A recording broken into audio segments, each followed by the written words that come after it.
देशी गाय का क्या लक्षण है जानते हैं? गाय चाहे बड़ी हो चाहे छोटी हो, पहली बात आवश्यक है कि देशी गाय को सींग होती है। सींग होना जरूरी है। अगर सींग नहीं होगी, गाय देसी भी होगी तो उससे बच्चा ठीक नहीं होगा। दूसरी बात है, गाय वो है जिसको ककुद्म हो, डील हो, दोनों अगले पैर के ऊपर उठा हुआ भाग, वो भैंस मॉडल ना हो, बैल मॉडल, ककुद्म हो। लेकिन इससे भी काम चलने वाला नहीं है।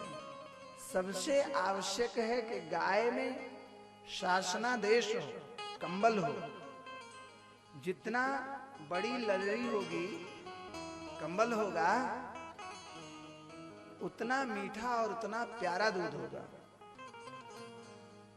चलो गौ माता की चर्चा आ गई तो निवेदन कर देता हूं। अभी एक बहुत बड़े हमको डॉक्टर मिले थे पशु विभाग के। उन्होंने बताया कि महाराज जी, जो लेटेस्ट शोध आया है उसमें ये आया है कि भारतीय प्रजाति की जो शुद्ध देशी गाय है, उनके दूध में 3 गुण अधिक होते हैं जो दुनिया के अन्य किसी गाय में नहीं होता। जब भगवान भास्कर सूर्योदय होता है, राधे श्याम जी, तो भगवान का एक नाम सहस्रार्ची है।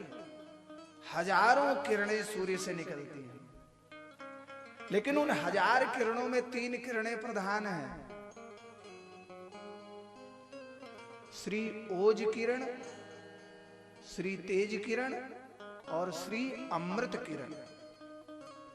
और इनका विशेष प्रभाव अरुणोदय से लेकर के प्रथम सूर्योदय तक ही होता है। तो जिन गायों में शासनादेश नहीं होता है, ललरी नहीं होती है, उनमें एक नाड़ी कम पाई जाती है। गायों में जो रिसर्च किया गया उसमें आया कि जिसमें शासनादेश नहीं है और भारतीय प्रजाति के अलावा दुनिया के किसी गाय में शासनादेश नहीं है, कंबल नहीं है, गरकंबल होना आवश्यक है, तो उसमें एक नाड़ी पाई जाती है उस गाय में। उस नाड़ी का नाम है सूर्य केतु नाड़ी। उस गाय का संबंध ब्रह्म मुहूर्त में सीधे सीधे सूर्य नारायण से होता है। और जिसमें वो सूर्य केतु नाड़ी होती है, उसमें सूर्य की ये 3 किरणें, तेज किरण, ओज किरण और अमृत किरण, 3 किरणों का भरपूर असर आता है। और वो दूध जो बच्चा पान करता है वो साक्षात अमृत द्रव पीता है।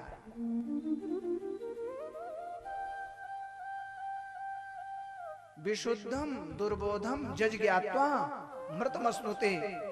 अमृतंग अश्नुते, असुंग भोजने धातु से निर्गत है, अश्नुते शब्द बनता है।